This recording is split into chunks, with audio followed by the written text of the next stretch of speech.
Prof Carin, the inductee, a very special person tonight. Prof Lene Grabner, the respondent, who is an industrial psychologist and professor at the School of Industrial Psychology and Human Resource Management at Northwest University. All the colleagues who are here from the university, distinguished guests, everybody who is joining us also online. Sanbonani, goeienaand, good evening, Tobela. It is indeed a great honor and special privilege for me to welcome you to the Professorial Inaugural lecture of Prof Hill. As I do so, I wish to express a warm word of welcome specifically to her loved ones, her special guests, and her colleagues. This is indeed a proud, joyful, and landmark moment for all of you, for Professor Hill, and for us here at UJ and higher education in South Africa and beyond. The inauguration of professors is a public ceremony in which newly appointed professors are inducted into the office by the Vice-Chancellor and deliver their inaugural address. The ceremony has its roots in the medieval university and serves multiple purposes. Firstly, it's an expression of welcome, and it signals an entry for new professors joining the circle of colleagues who are already professors. Secondly, it provides a platform for the professors to display and profess their expertise in the discipline and showcase some of their research. Traditionally, in universities worldwide, assuming the role of the professor involved the gown and the cap. Once we have listened to the inaugural address, the gown denoting the professorship will be formally assumed. Today we gather to bear witness to the entry of Professor Hill to the illustrious community of scholars at the University of Johannesburg. It is a celebration of contributions to the discipline and ultimately the impact on society. Professors provide a university with its identity, character, academic legitimacy, and integrity. The inaugural lecture is a rite of passage following the confirmation of the appointment of the person as a professor. This evening we will listen to Professor Hill as the gown goes to town. By this, I mean that the power of the inaugural address is when the expertise is showcased beyond the corridors of the university and reverberates with society. It stands out as a moment of pride for the incumbent, the family, fellow scholars, the university, and ultimately for society. For the German philosopher and diplomat Humboldt, a university referred to the whole community of scholars and students engaged in a common search for truth. Newman talked about teaching universal knowledge. Recently, universities have been viewed by some as instrumentalists, serving the purpose of the economy. In other words, utilitarian in purpose. I would hope that we break out of these narrow conceptualizations and reflect on the university as contributing to the public good. Edward Said, in an article on defiance and taking positions, offers a formulation of the ideal role of a true intellectual. He says a true intellectual is one who commands a vast knowledge of the individual's discipline, who is rigorous in the analysis of literature, who views being an intellectual as a vocation, the intellectual who considers it necessary to step into the public sphere and to speak truth to power, namely to question, interpret, and understand authority rather than consolidating it, to step out of the boundaries of the academy, to connect oneself, to affiliate oneself, to align oneself with an ongoing process or contest of some sort, perhaps, with the aim of improving the lot of the oppressed. The intellectual who functions as a kind of public memory to recall what is forgotten or ignored, to make connections that are otherwise hidden, and to provide alternatives for mistaken policies. Quite a mouthful in relation to the expectations of a good academic and a good intellectual. It remains then for us as a university, which strives to be an international university of choice anchored in Africa, to ask ourselves, how do we embrace the role of a professor as a disruptor while contributing to be flagship carriers of our disciplines? This evening we will listen to Professor Hill as one further step in the journey of being a professor.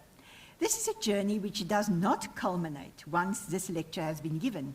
It is a self-reflective pause in the journey of the professor, with a promise of more to enrich our minds and simultaneously contributing to the rich intellectual body of work in the discipline. It is now my honor and privilege to invite the Executive Dean, Professor Lungile Nsalaze, to introduce Professor Hill. I thank you. Rialaboga, Nyabonga, baie dankie.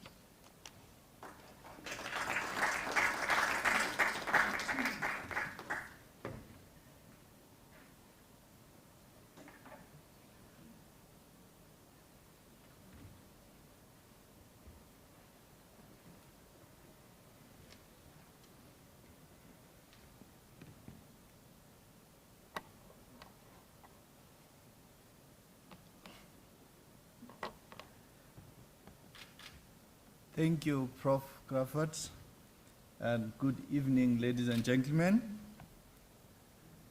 Good evening. Thank you. A special greeting to Prof Carin Hill, her family, friends, colleagues, and the students. And I'd also like to extend greetings to those that are following the proceedings of this program online. It is indeed a great pleasure for me, ladies and gentlemen, to introduce to you Professor Carin Hill. She completed all of her studies at the Northwest University in Potchefstroom in the Northwest Province. She obtained her honors in psychology in 2001, after which she completed a master's in industrial psychology and graduated in 2004. In 2007, she was awarded her PhD in industrial psychology. The title of her study was, I quote, Work-Home Balance Within the South African Police Service, a study investigating burnout, engagement, and work-home balance among South African Police Service members, close quote. This was done under the supervision of Professor Corina Mostert. In 2003, Prof Carin joined the South African Police Service as an industrial psychologist at the Psychological Services Unit under the leadership of Prof Line Grapner. During this time, she provided professional psychological services to the members of the SAPS in the Northwest Province, including psychological screening and assessments, offering specialized consultation, counseling, and trauma debriefing, developing well-being programs, and conducting necessary interventions. She became a member of the Department of Industrial Psychology and Human Resources Management at Northwest University in 2008 as a senior lecturer. At the end of 2009, she moved to the University of Johannesburg's Department of Industrial Psychology and People Management, where she currently works. Prof Carin has mainly lectured modules related to research, methodology, and psychological testing and assessment at both undergraduate and postgraduate levels. During the course of her academic career, she has successfully supervised and co-supervised 29 master's students and 3 PhD students. She has co-authored 3 book chapters and 29 journal articles. She is NRF rated a C rating and has received various research grants over the years. Professor Carin Hill is also accredited in a variety of psychological assessments and has attended various workshops and training related to research methodology, statistical analysis, and higher education teaching and supervision. Ladies and gentlemen, please help me welcome Professor Hill as she comes on stage to deliver her inaugural address. Thank you.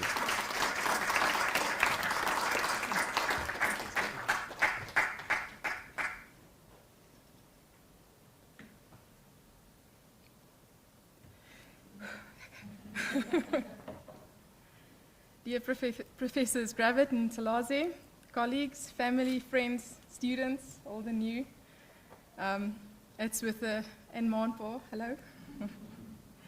It's with a profound sense of gratitude and anticipation that I stand here before you today on this, I think, a remarkable occasion of my inaugural address. I'm just calming my nerves. Hold on. Okay. So with my theme for this lecture is work well, live well, navigating the journey of work-related well-being by harnessing the psychometrics and personality. So these are all aspects, and I'll talk you through them, that's really close to my heart. And again, just welcome to all my friends and family and colleagues. I realize you guys know me. I can relax now and take you through my journey. Okay, so I want to start, during this lecture, I want to share my academic journey with you, and that includes giving you a snapshot of who I am, which you probably already know, but yeah, the different facets of who I am, what I've been doing over the years, what I've learned, and where I'm going. So we're going to start with my story. Now, I used to be Karin Maree, the very proud daughter of Chris and Manda Maree. Most supportive parents I think a kid can ask for, and especially if you just keep on studying, you know, degree after degree, and they just, okay, my kind, it's fine, just let's take this on as well. Yeah, so I started at the PIC and did my internship. I volunteered at the police as an industrial psychologist for a time, did my internship there, and was employed there as well. During this time, I did my PhD, and I really felt drawn to the Cape. I really wanted to move to Cape Town, and had plans, started to apply for positions, and then my supervisor, just after I've completed my PhD, my supervisor phoned me and said, there's a position open at the PIC, don't I want to apply for it? And I'm like, you know, I really want to go to Cape Town, but so being a Christian, I prayerfully approached the subject and I prayed about it, and I really felt I have to apply for this position. And I'm like, oh, no, okay. I want to be obedient, but I've got a plan. My colleague, she's Prof Carin, used to be my boss in the police, so I thought, no, she's more experienced than I am, so I will convince her or help her to also apply for this position. So, but she wasn't in the office, she was in the career, I think, at that stage. So I phoned her, and after hours and hours of me updating her CV and I applied on her behalf, because I thought, I'm being obedient, I'm, applying for this position, but, they'll obviously choose her because of her experience. So, and then just before the interviews, I thought, no, I'm not going to do this, but I did. So I was so relaxed in the interviews because I really didn't, I thought, no, I'm not doing this, I'm going to Cape Town. So in the end, they divided that position into 3 posts, which was for myself, Prof Lene and Prof Eileen there at the back, and we started there together in this, and I'm like, okay, all right, it seems that this is where I'm supposed to be. So, which was a good thing, because I started the January, and the February of that year, I met my amazing husband, which I probably would not have done if I went to the Cape. So, and so in that year as well, my journey, a big change in my career happened in 2008. It was during my first international conference. I was reintroduced to an old SAPS colleague, the late Prof Dion Meyring, who subsequently introduced me to a group of people and research project that changed the trajectory of my career. So, like 2 big events happening in 2008, which I'm very grateful for. That group, that specific group, and I will talk you through that throughout the lecture, is the SAPI group, the South African Personality Inventory. You'll see Prof Alewijn and Dr. Morten is there as well. So this is a group of scholars who were in the process of developing an indigenous personality assessment for the South African context, but I'll talk to you about that just now. So that's the life-changing people. And then also along the way, I became Carin Hill. I think my eldest might be watching online, so I hope he is. But so I got married, changed my name to Carin Hill, and I had 3 wonderful busybodies who is being looked after tonight by one of my colleagues, Carolina's daughter. Thank you for that, arranging that. And also thank you for all the moms that had to do a few of juggling acts, getting the kids ready and sorted tonight, so thanks for that. So here I am, I'm Carin Hill. I'm a wife, I'm a mother of 3, I'm a daughter, I'm a friend, I'm an industrial psychologist, a lecturer and a colleague. And that is me. So, to take you through my research findings. So we're going to go into in-depth analysis of all the statistical findings. Going to teach you a few tricks of the trade. So in order to give you guys context of my research findings, I would like to start by explaining my scope. So in other words, what it is that I'm interested in and what it is that I've been researching throughout the last 15 years. And keeping that in mind, that we don't only have academics in the audience, but also my family and friends, and I would like to explain, just my work to them as well. So, without further ado, my research scope. So, industrial psychology is a very broad field. It's ranging from the understanding of the intricacies of organizational behavior and employee motivation to designing effective talent acquisition strategies and optimizing workplace productivity. So it encompasses diverse areas from performance management, job satisfaction, leadership development, and creating psychologically healthy work environments. That's what I like about industrial psychology, our positive approach to the work environment, trying to help us cope with everything in a productive manner. So this multidimensional discipline plays an important role in shaping the dynamics of the modern workplace and contributes to the overall success and well-being of individuals and organizational alike. So within this broad field, the area that I like and that's my interest, there's 4 interlinked, intertwined areas. The first, let me just see, it would be personality and work-related well-being. Understanding people, understanding who they are, how they behave, why they behave and in a certain way, and predicting how they will work in certain settings. And then also work-related well-being, just to ensure, how, what is it that makes you as an employee happy, how can you function effectively yeah, so those are the two broad concepts that I'm interested in. But they are encompassed, or just the foundation or the lens through which I view these two constructs are generally psychometrics and cross-cultural research. So, yeah, and I'll get to those two. I'll explain to those two just a bit more just now. So these areas are linked through the fact that my personality assessment and my work-related well-being research are intertwined with the application of psychometrics and viewed through a cross-cultural lens. So psychometrics, just a refresher for my colleagues and for my students as well. Oh, just a side note. You will see throughout my presentation, you'll see various pictures. And that has been, or images, and that's been generated through DALL-E. I don't know if you've heard of DALL-E. That's the brother of ChatGPT.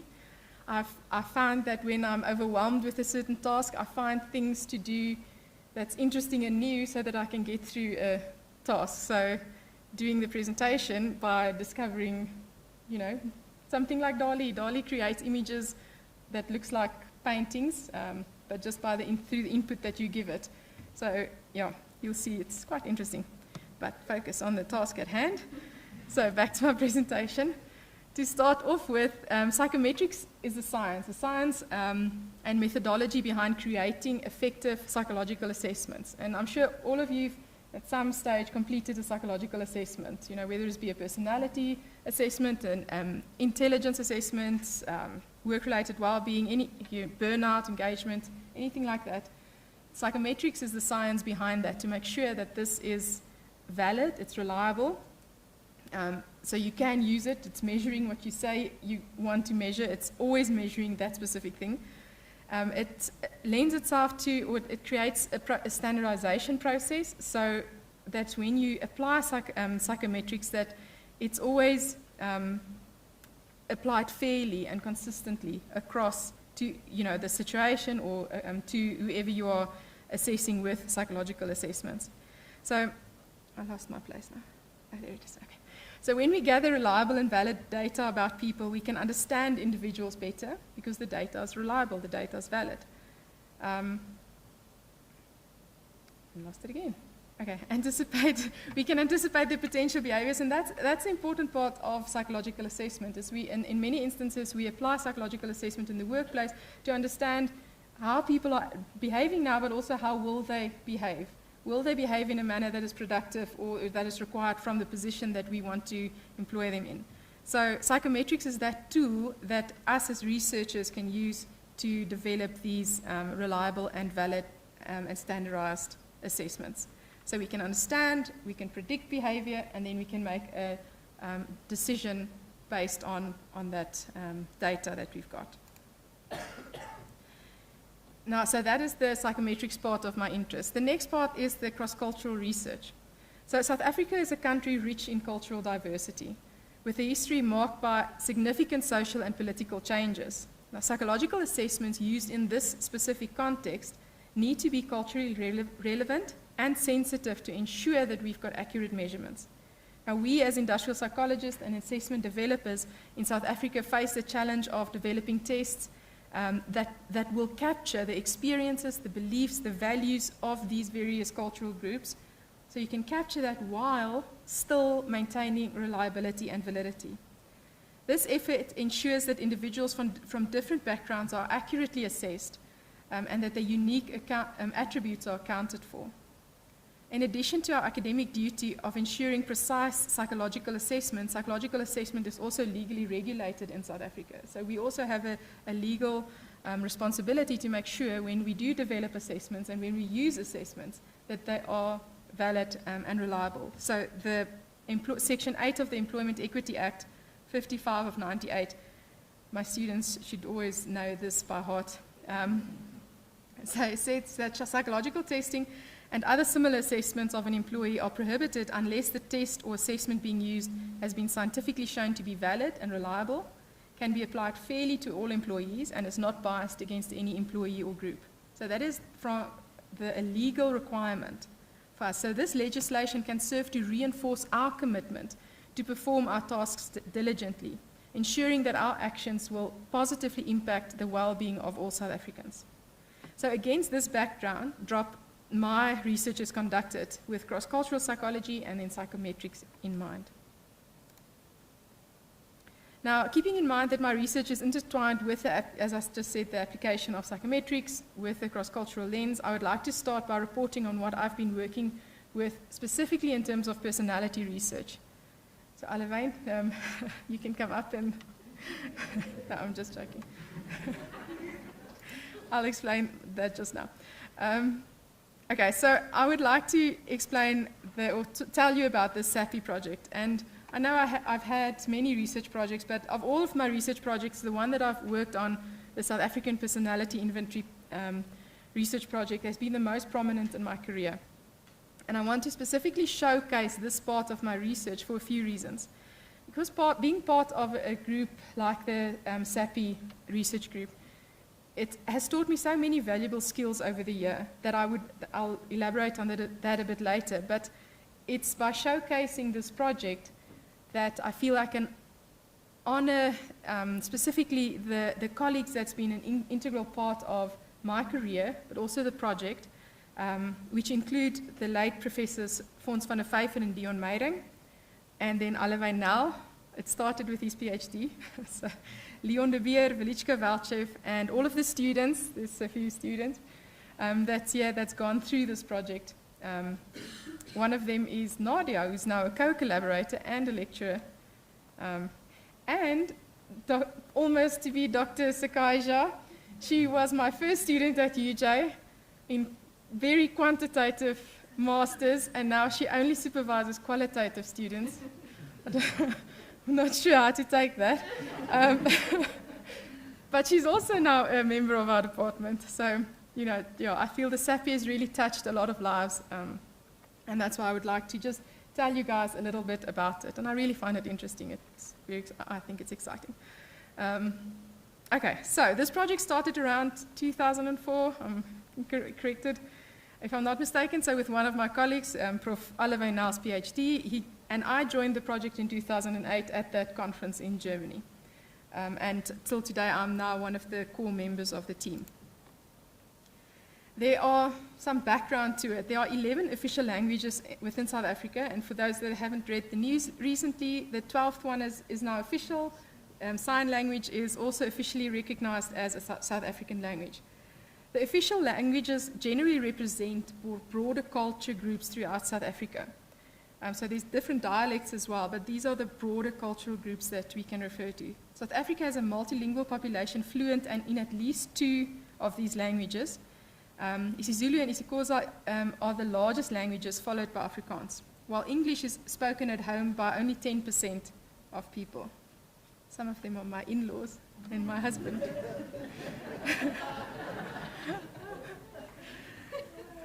So just need to laugh as well.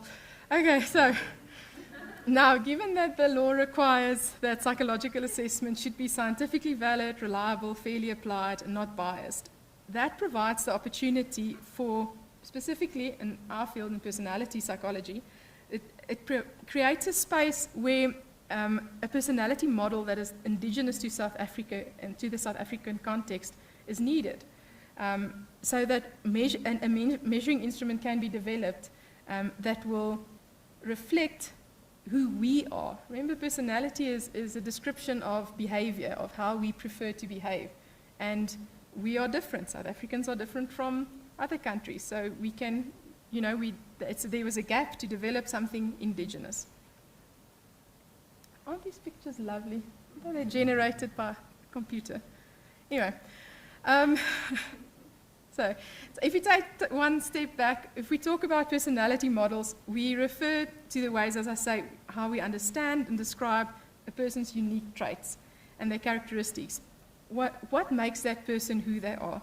We've all heard of people being described as an extrovert or an introvert, whether or not they're conscientious or not. Are you making your bed or not?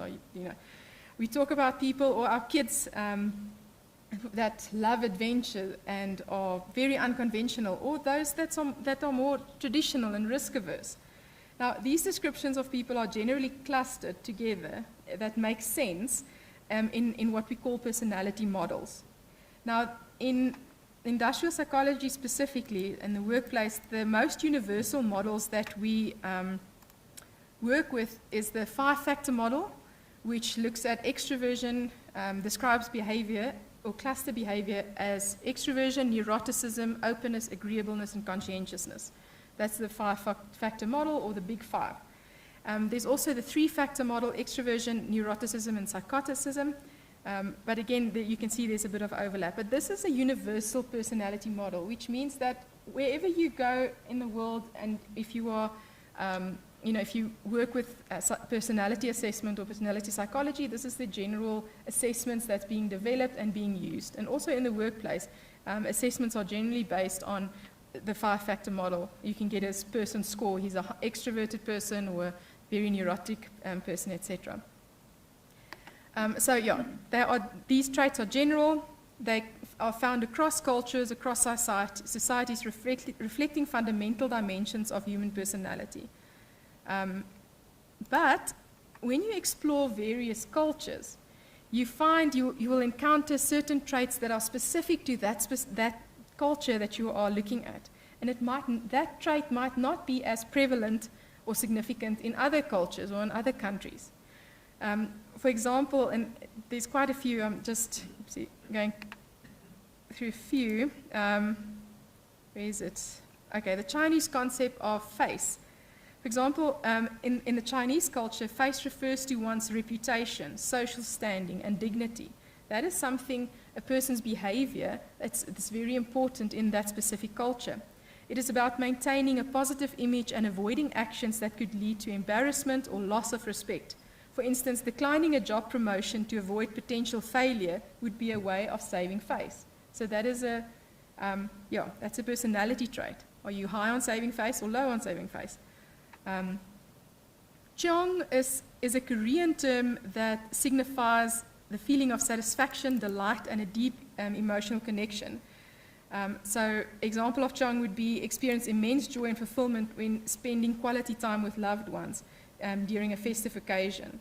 So that's just a concept, a personality trait that is very relevant in that specific culture. And then in South Africa, as we know, is Ubuntu. It's our South African philosophy that emphasizes humanity, interconnectedness, and the idea of one's well-being is intertwined with the well-being of others. An example of Ubuntu would be a community coming together to support a neighbor in times of need, providing assistance after a natural disaster, reflecting on the spirit of shared humanity and collective responsibility. So that's a personality trait that is unique, fairly unique to our context. And that just goes to show again that there's a gap in personality, or there was a gap in personality research where we can use these Western models of personality, or we can look at, but what's unique about us, and how can we develop that into the assessment sphere. So now generally when we develop a personality assessment, one of these approaches are using either the etic side or the emic side. Etic, it's like little Tic Tacs, or is that those white little sweets? Like everyone looks the same, it's very universal. It's a universal approach. What are the characteristics that's universal to everyone? Extroversion is an example of that, conscientiousness is an example of that. On the other side, there's the emic approach. The emic, mic, like mic drop, it's like you've got, it's special, it's unique. What's special about that specific culture? So either when you develop an assessment, you can look at all these generalized traits and write items for that, or you can look at a specific culture and then write items that will reflect that specific culture's behavior. And then you get your questionnaire and people can complete it. Okay, so that is the etic and the emic approach. But with the SAPI, under the mentorship of Prof Fons van der Vyver, who was a renowned expert in cross-cultural psychology, the SAPI was formed or developed using a combined etic and emic approach. So the SAPI project did not start from a well-known conceptualization of personality. We didn't start from the big 5. We rather tried to start from everyday conceptualizations. And this is a big, this was your PhD basically, yes. So I'm presenting his work, but it's still interesting. So the project had two major phases, a qualitative phase and then a quantitative phase. In the qualitative phase, we wanted to understand what is it that, how do South Africans perceive people around them, and that was done, just to understand personality traits in the South African context. So this was done by interviewing approximately 100 people per language group. So it was a lot of interviews, and it was also done in their mother tongue. Okay, so the interviews, in these interviews, they had to describe specific people that they knew by describing what type of a person that he or she was, what their typical aspects were, what was the behavior, the habits of these people, and then it was a whole list of people that they had to describe, from your own personality to a parent to someone that you don't like or a teacher. So they've got this whole set of data, valuable, like a lot of information, but now you have to make sense of that. And that was the next few years going to do that. The project generated, so this is just an example of the responses from the interview, and then it was translated and retranslated to make sure all the aspects or the essence of it was captured correctly. The project generated 52,000 utterances. So that is 52,000 statements of personality. And that there's a lot of overlap amongst these statements, but that is what had to be sifted through. It eventually, and I'm not going to take you through the detail of that, so don't worry. They got to 191 facets, 37 subclusters, and then this personality model, a theoretical personality model based on all of this research, was a 9-factor personality model, okay, which was extroversion, conscientiousness, okay, openness to experience. Openness is also still an bekende een, I forgot the word. Well-known one, there you go. Emotional stability / neuroticism, but then the more us traits, intellect, facilitating, integrity, soft-heartedness, and relationship harmony. So these were ones that resonated with the South African population about this is who we are, this is how we behave. Okay, no, it's probably in another slide. Okay, so then based on all of these clusters or all of these responses, we had to find out, okay, so all of, these 10 responses sound similar. What does that mean? Oh, that describes a person that's accommodating.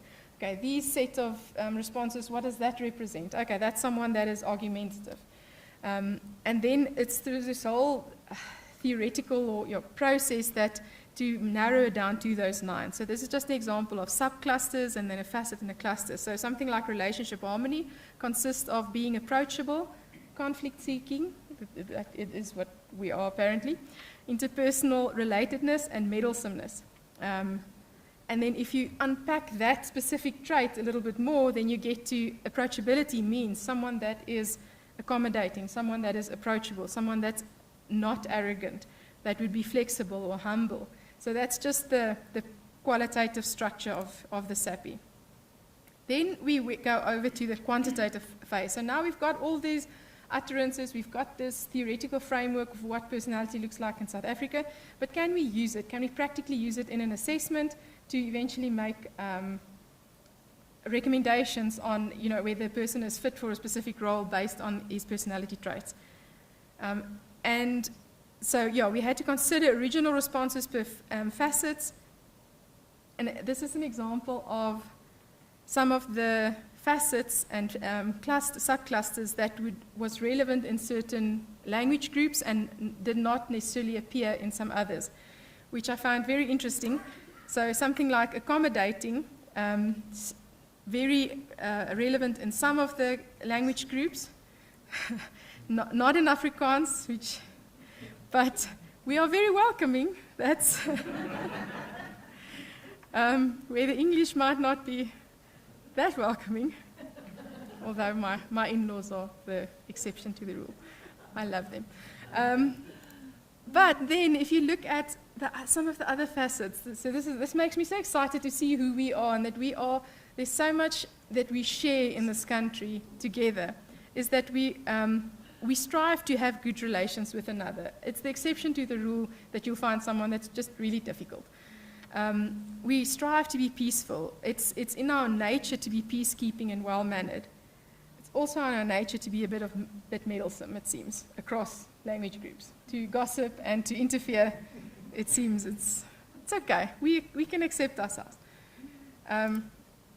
So yeah, with all of this information, with all of this data, working through it, we would get to definitions about the subclusters or the facets, and then based on that, we can start developing items. So remember, at the end of the day, what we wanted to do was to have a psychological assessment that we can give to you. You can complete it.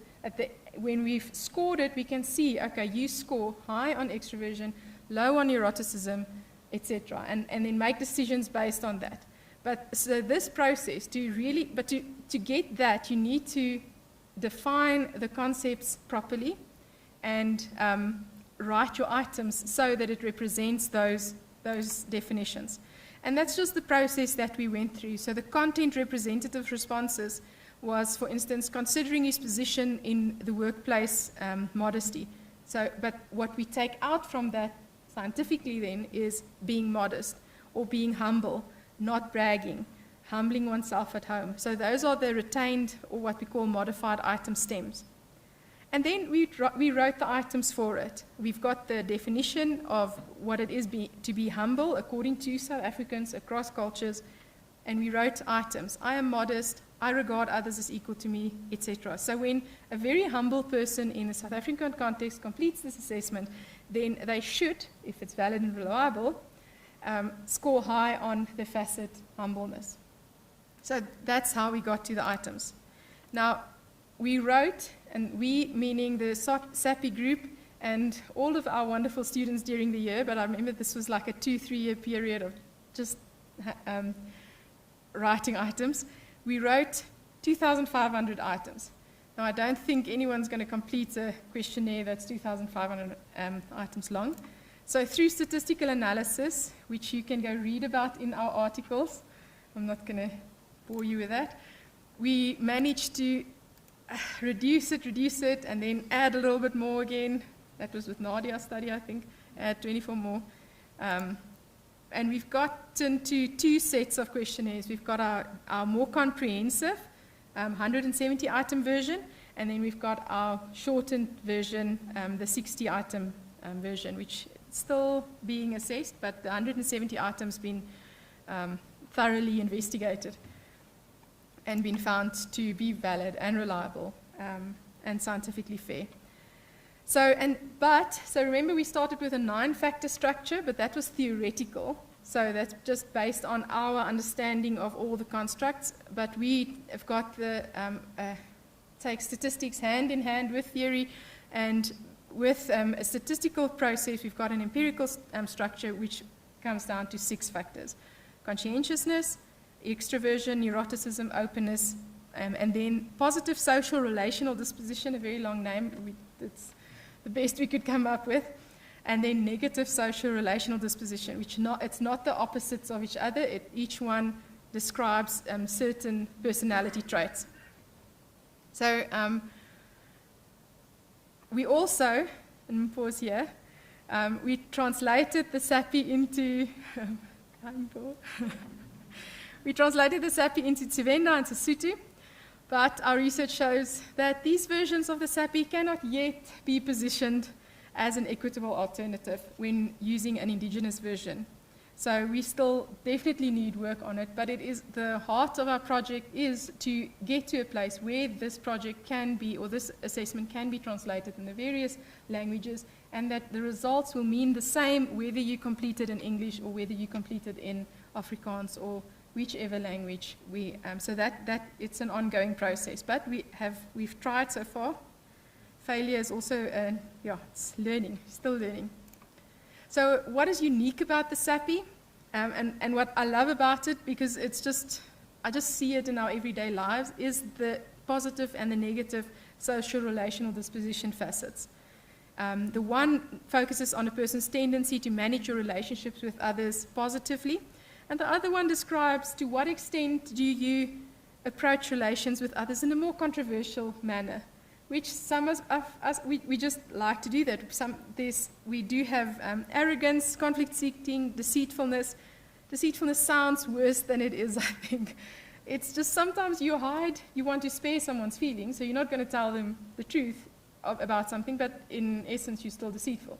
So we might still need to work on the definition there. But that's what's the two really uniqueness when we compare it to the more Western models of personality. That this is what stands out. We are very empathetic. We are very facilitating. Integrity is important for us. And being facilitative was found to be one of the strongest markers in which to relate conveying knowledge, giving guidance, and empowering. It was a very strong facet that came to the fore. So we like to give guidance, and sometimes some people will experience that, but you're telling me what to do.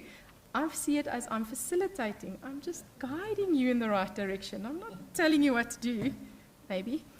So yeah, we compared our model to Western personality models, such as the Big Five, the five-factor model, and it was very clear that our factors expanded that model. So statistically, we showed that what we thought about, that what's different and significant in our model, that it's true. So it was confirmed in that. So it is more than the general, what's general. But, so this case study exemplifies how the methodical application of psychometrics that I spoke of earlier, that's my interest, that can, coupled with a cross-cultural perspective, can be harnessed to enhance equity and consistency in personality assessment. So ultimately, our dream is that this endeavor can aid organizations by making informed decisions about personnel selection, development, and overall team dynamics in a fair manner, in a valid and reliable manner, when comparing persons from different language groups. So the outputs, in terms of this, while I've been studying various constructs, as I said earlier, this is the one that's really the closest to my heart. I specifically had 22 master students. I know Olivain's had a lot of students also working on the SAPI. What's nice about that, or what makes my heart happy, is that these students over the years have been able to meet with Prof Nal or Prof Fons when he was still with us, or Prof Meyering, like people that's really knowledgeable in that field, but to meet them and to talk to them, or to have their input just in their master's dissertation, even if it's just via me, but then they will give input or feedback. So it's just opened a world a little bit more to those students, and working together with other students, always, many hands, light work.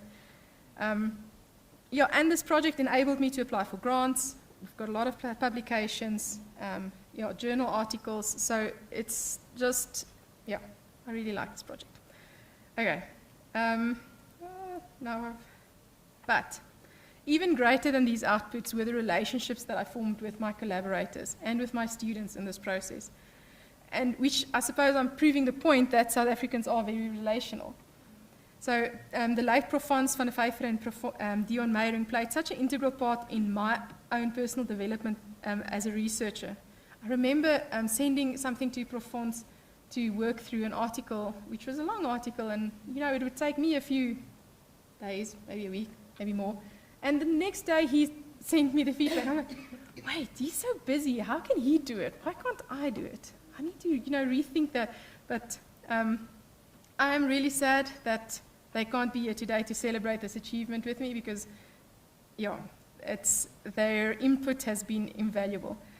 But I'm also very excited for what the future holds for this project. And with my colleagues, Leon de Beer, Olivain, Velichko, Nadia, I'm excited.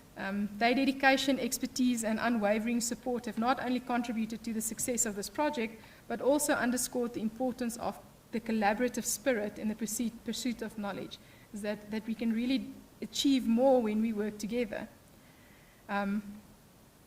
Yes, that's... Okay, so that's my, in terms of personality. So the next section will be a bit quicker, don't worry, but it's still worth mentioning, because there's still a lot of students that, had an input into the outputs, and that's my work on work-related well-being. My interest started specifically in this with my PhD, where, as mentioned, I investigated work-home balance and related constructs. I have to mention that I completed this research on work-life balance while being single and without kids. I must admit, it's only after getting married and having kids that my theoretical findings came to life. And I can see the discrepancy between what theory suggests and what reality. But again, as mentioned earlier, the majority of research I conducted in this domain was grounded in using psychometrics and approached it with a cross-cultural perspective.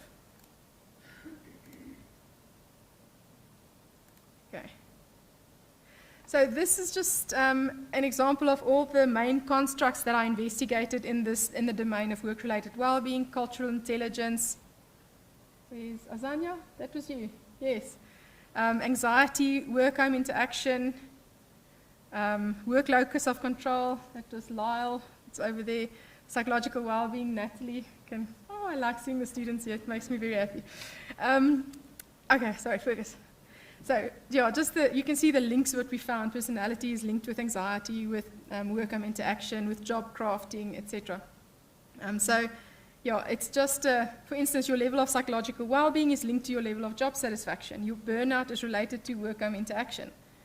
And many of the things we do know, but it's also nice to see that it is scientifically proven to be that way. So in many of these studies, we either developed or adapted, translated, or validated a psychological assessment, which again brings in the psychometrics. We use different approaches, whether it's classical theory or Rasch analysis. Sometimes the results were in line with international studies, and sometimes these results just turned out to be different, completely different, giving a different factor structure, not being valid, not being reliable, needing additional adaptation for the South African context to make it worthwhile. But these findings, at the end of the day, can be used by researchers, by organizational consultants and managers. Clarity, for instance, on the dimensionality of a construct or interpreting various psychological assessments in a certain way can lead researchers, organizational consultants and managers to make better informed choices when using psychological assessments. So now to get to the one specific part of my theme, the work well and live well. So I went through all my research and I've looked at the practical implications, or what is it that we practically need according to the research that I've done to work well. We need job resources. To work well, we need opportunities for personal growth and development, and that can include mentorship programs, skills enhancement workshops, career path planning, leadership training, cross-functional assignments, and ongoing learning initiatives.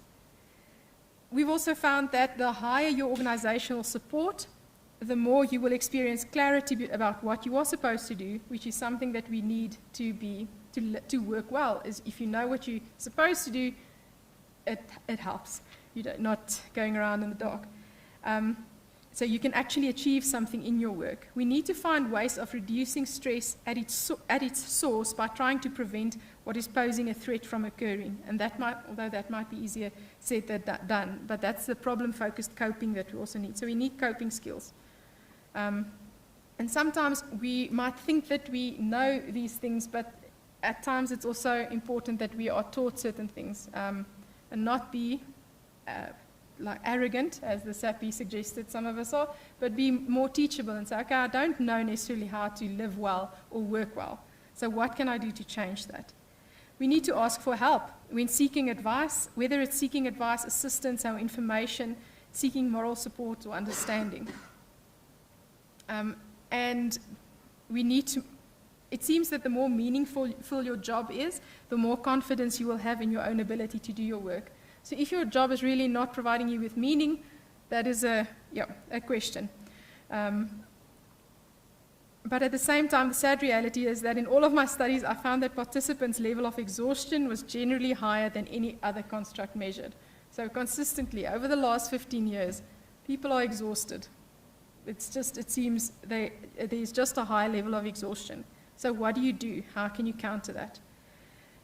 Well, another suggestion is maintain healthy boundaries with colleagues. And with this specifically was found to be a job resource, your interaction with your colleagues, but at the same time it was a job demand. So if your colleagues or you are too interfering in each other's lives, that can become a stressor. If they are expecting too much from you, that can be a stressor. So maintain healthy boundaries with colleagues. And then when it comes to the personality research, sorry, I need to get there. This, know yourself, accept yourself, work with your weaknesses. Sometimes, personality is fairly stable, it's not necessarily going to change. Okay, so if you're a procrastinator, how can you make that work for you? And then reinforce your strengths. Lastly, what we found was the more neurotic you are, the less likely you are to accept yourself and have self-confidence. However, the more extroverted you are, the easier it will be to like yourself, cultivate positive relationships with others, feel you have a purpose in life, but at the same time, you will more likely speak up when something at work is bothering you, just because of just your preference to be an extrovert. So if you're an introvert, what can you do? I don't have the answers, but the question can be, what can you do to change that a bit so you know that you don't want to speak up, but if you speak up, things can go better if you speak up. Your level of conscientiousness will also determine your level of feeling in charge in your life, or environmental mastery, as they call it, and the feeling that you have purpose in life. If you are open to new things, you tend to actively work to change how you work and even take on more challenging work, but if you are open to new things. So these are just what researchers found, and remember, research is what people tell you. When they complete a questionnaire, this is what they say, how they perceive the world. So this is what people are saying. This is what you need to work well. Job resources, coping skills, increased engagement, maintaining healthy boundaries, and just understanding and harnessing your own personality. And then to work well, or to live well, what is needed to live well? To start off with, a positive attitude will go a long way. Again, the same thing with just to live well, know yourself, accept yourself, work with your weaknesses, reinforce your strengths. You might prefer to be more introverted, but that doesn't mean that you cannot successfully fulfill roles that might require a degree of extroversion. Again, your level of conscientiousness might determine your level of feeling in charge in your life and that you have a purpose. So that is the know yourself, accept yourself aspect of it. If you tend to be a bit more impulsive and a bit more emotional in general, the reality is that your anxiety levels are as high, going to be high as well, which my friends, and they know that about me this week specifically. But you work with it, and you talk to people, you reach out, and get that calmness from others if you can't find it in yourself. But this knowledge can also help you to work out what might be your strengths or weaknesses, and you can learn to strengthen those areas.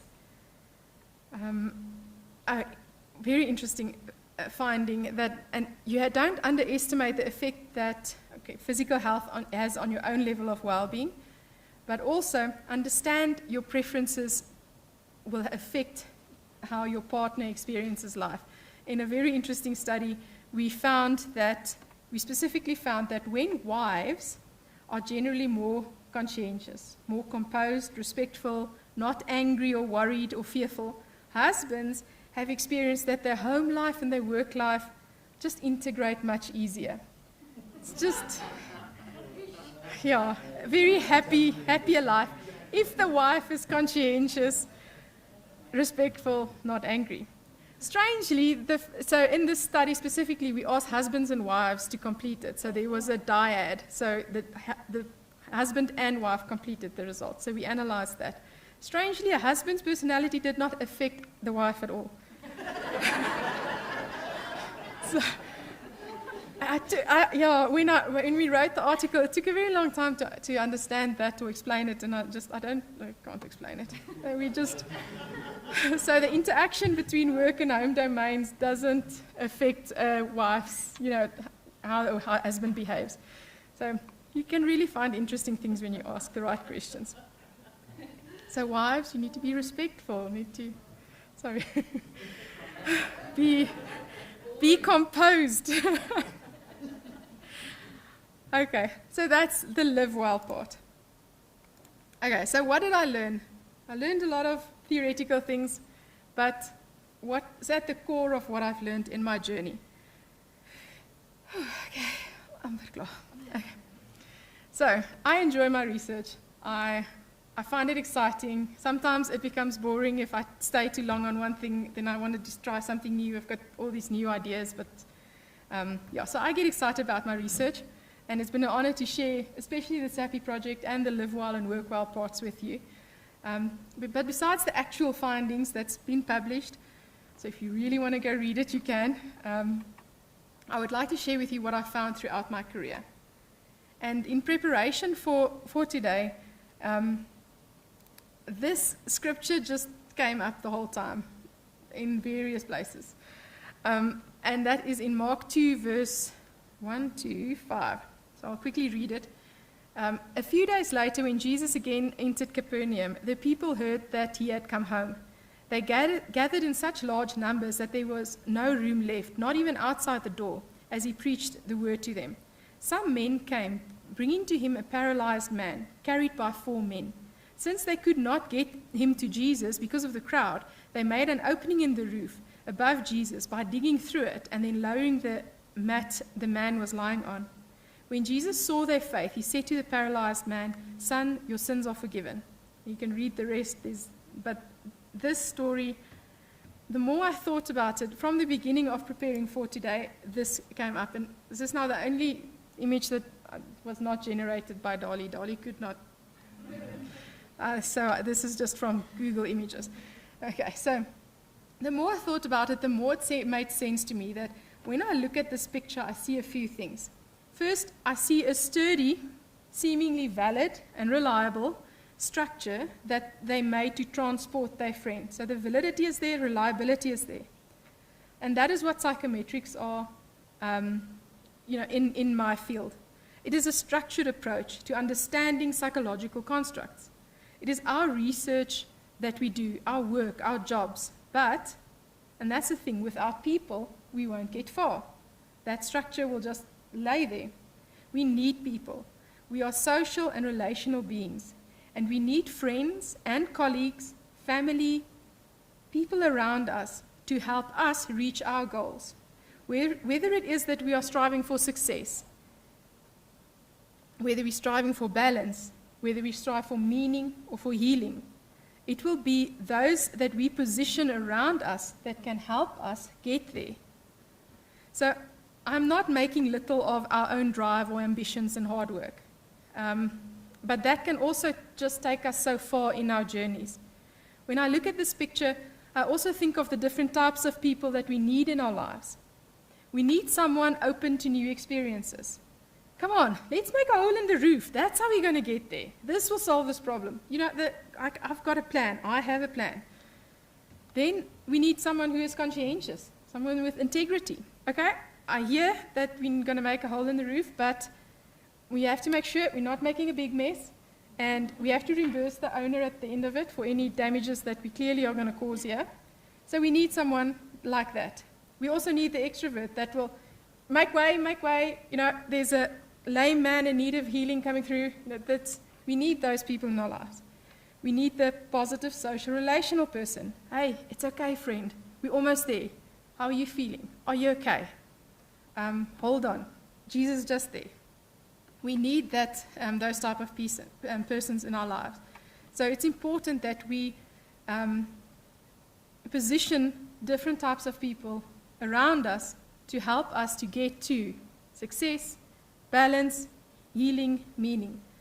But we also need to remember, while we all might at some stage be that lame man on the stretcher, we are also in different people's lives that one of the person that is carrying the lame man on the stretcher. So we need to make sure that we support those around us to reach their goals and to reach their destinations. So remember, in some instances, you're going to be the extrovert, or the conscientious one, or the calm voice of reason, or the encourager. So just also, just remember that as well. And it is with that my 4 people carrying me, and that I'm hoping that I've also, over the years, impacted as well, would be, and I'd like to acknowledge them, my mentors and my management. I love the PIC. I really love you, Jay. Really, I'm very happy. Just our management is very supportive, really, and that's my experience. I know that there's the different layers protecting us here that's just doing our work, and I want to acknowledge all those buffers between us and the big management up there. But there's people carrying us, and there's a whole list. My mentors and the management. My colleagues and my collaborators. And again, speaking for myself, I know this is not for everyone. I really like my colleagues. They're really a nice bunch of people, and we get along quite well and work together quite well as well. So I just want to acknowledge them as well. Then my students and my interns, I learn from them as much as I hope they learn from me over the years. And not just students, I have to include my interns as well, which interns in our context don't necessarily, so my students, I supervise their master's dissertations, but the interns, you would not have supervised them, so it's a different relationship, but they also, you learn a lot from them. And then, of course, my family and my friends, and my children, Joshua, Caleb, Cadence. I'll stop there. So, family and friends.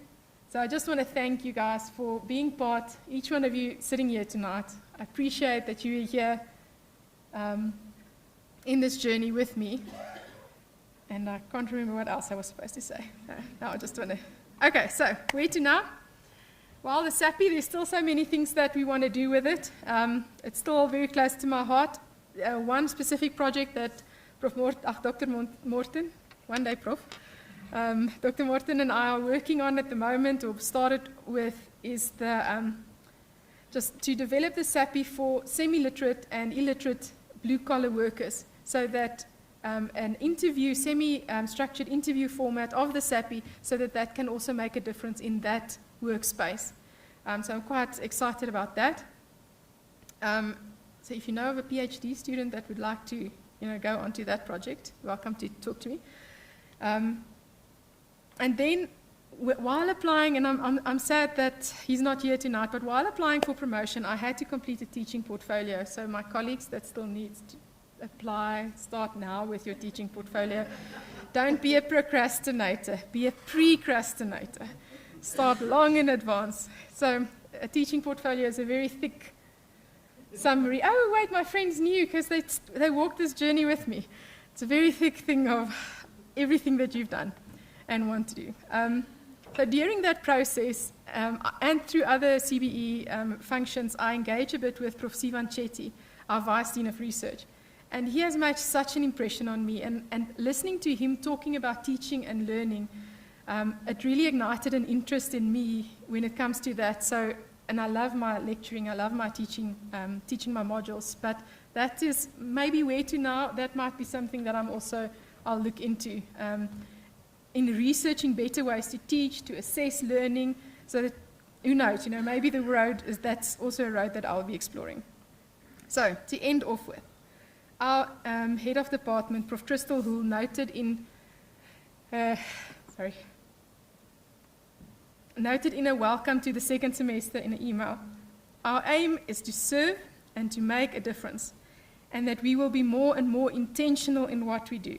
We cannot do it by going solo. We cannot do it in isolation. We need to do it together. And that is where to now. Thank you.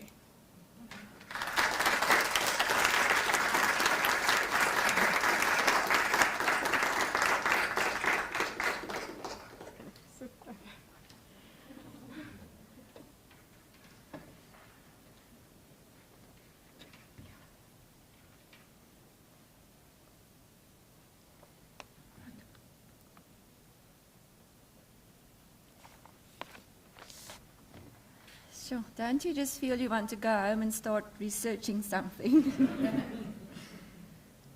Sure. Thank you, Carin. Good evening, ladies and gentlemen. It's my honor to provide a response to this wonderful address. Carin, I really feel inspired. I honestly want to research something. Should go home and start. So as you heard, it was 20 years ago that Carin and I met on one specific day, and I think it's a story worth telling. And I believe it's the facilitative item that came through there as well. So Carin came into my office at Psychological Services of the Police Service. She ventured into my office driven by a calling that she wants to volunteer in the police service. And she did so very, very shyly and very, very cautiously. Will not say that now. And I responded, well, you know you will not be compensated for that, to which she steadfastly replied, that's generally what volunteering means.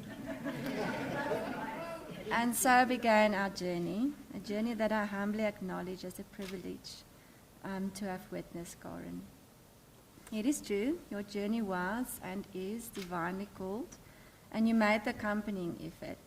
Your expertise as an industrial psychologist, a psychometrist, an inspiring lecturer, and a diligent researcher is notable in the academic and industrial psychology community.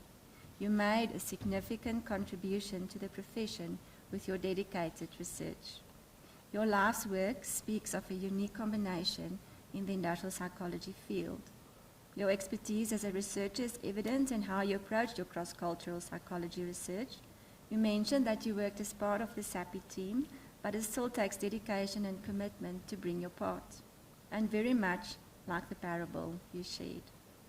Personality assessment is a very important field in industrial psychology in South Africa, and your work on personality assessment has contributed towards the development of the SAPI inventory that portrays the uniqueness of us, South Africans, like we heard this evening, which I immensely enjoyed. Making a significant contribution towards supporting organizations to making informed decisions about selection and placement practices, as well as organizational development and improvement. Your work is stated in the work well, live well concept, being evident of the scientist-practitioner model of industrial psychology, paved a way that bridges psychological assessment, cross-cultural psychology, and work-related well-being, offering a foundation for interventions toward transformative change within the lives of employees. It is clear that you're passionate about your research, and the eloquence in how you described and presented the research findings this evening is evident of the excellent teacher you are. I know the science behind instrument development is undeniably much more complicated. I think all of us know that. You made it sound interesting and easy, which is an art, beautifully displayed with the art that you made it interesting for us. Your commitment has extended beyond the confines of being a mere lecturer, touching and empowering the lives of countless students. Carin once shared a story with me that happened during one of her classes. One evening on her way to class, she decided or felt led that she should take a sandwich to class because there might be a hungry student. And as it was, one hand raised to whom she offered the sandwich, but also, as it goes, another student made fun of Carin and asked her, what would you do if more hands would have raised for the sandwich, to which she felt a bit embarrassed, but the student who received the sandwich then said she would share the sandwich with them. And that is what you do, Carin. You dedicate your professional life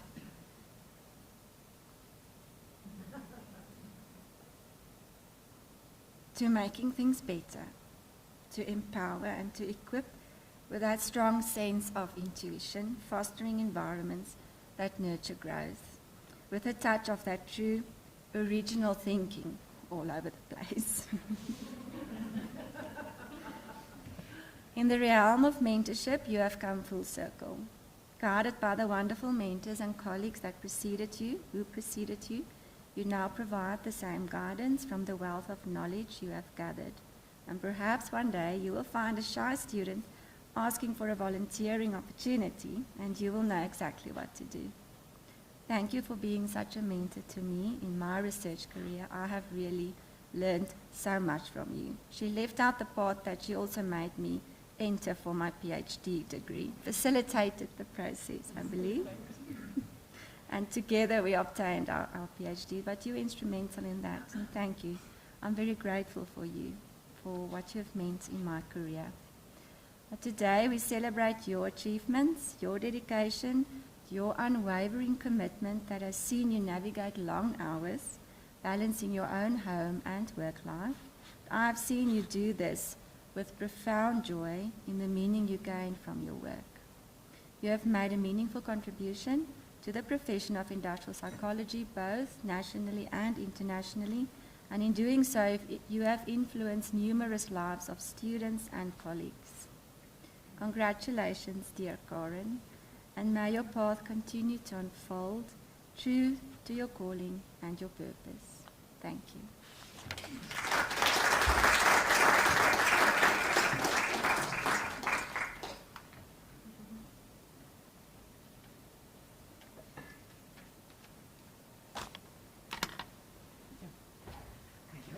Now you must come.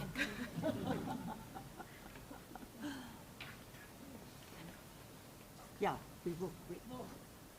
Okay. So let's start with the hats.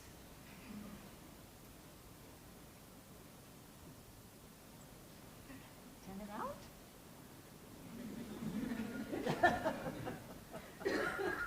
There you are.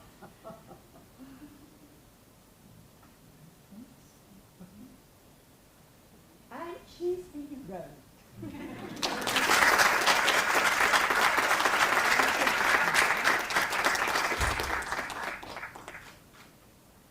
Congratulations. Wonderful.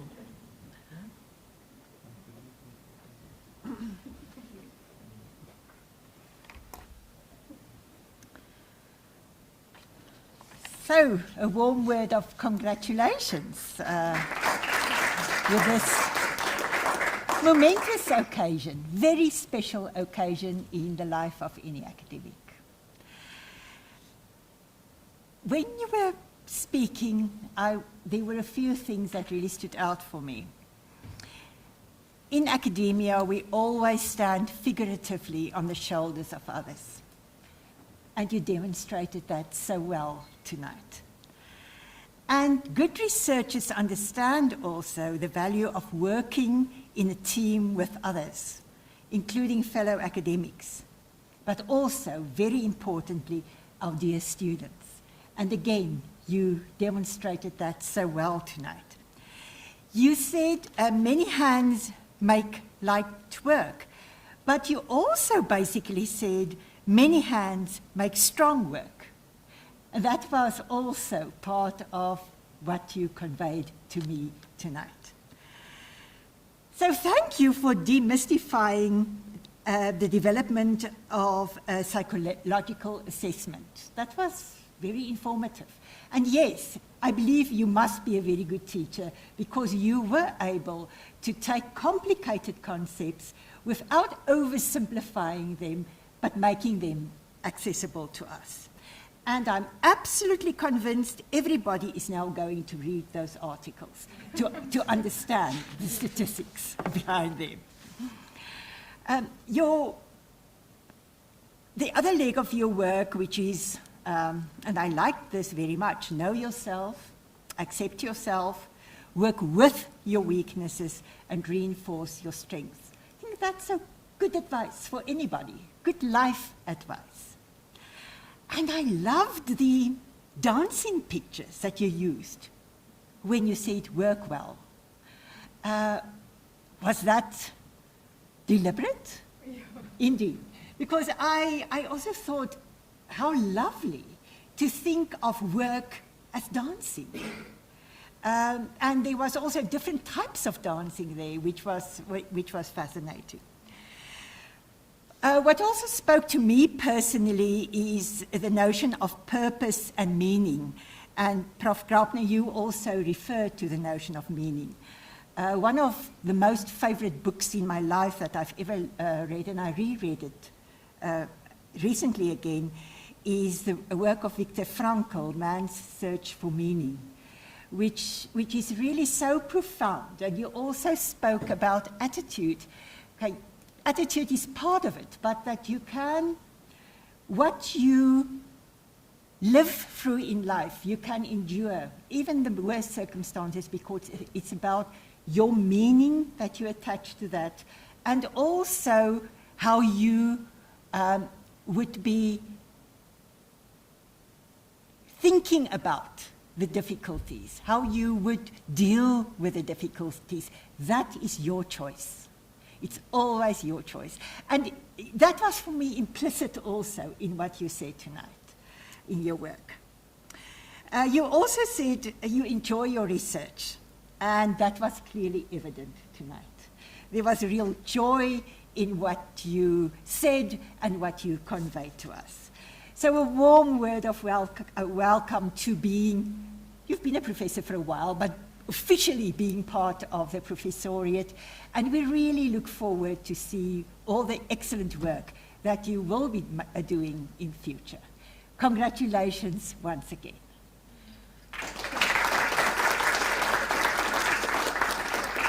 And now we would please invite you to join us for some refreshments, some celebration next door. Thank you. If you want to stand at the door. Yeah, you stand there, but people can congratulate you.